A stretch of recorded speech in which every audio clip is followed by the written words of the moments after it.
Greetings from David, the Holy Ghost, and the great Almighty God. See this wonderful man? This is David Eugene Davis.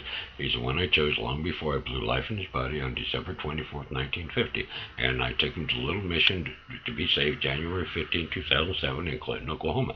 And they should have a monument of David and God, I kid you not, in front of the Little Mission House and with our beloved director, Don Bishop, who I took David out of there. It's been many years since we've seen him, but he knew God was talking big medicine to David. He just didn't know what. But it's in our book, One Man of God from McLeavers Publishing. You get there's a book or ebook version, also at Amazon.com. It's a book or on Kindle, or check with your local bookstore. This is a true amazing story about the life and times of David and God. And we can pass a polygraph on anything in the book. Send the CIA, the FBI, SEAL Team 6 after us, and you will find that I, the great Almighty God, walked the earth with my beloved David as a man. And one catastrophic event will end life on earth as you know it. So read the book and stay tuned.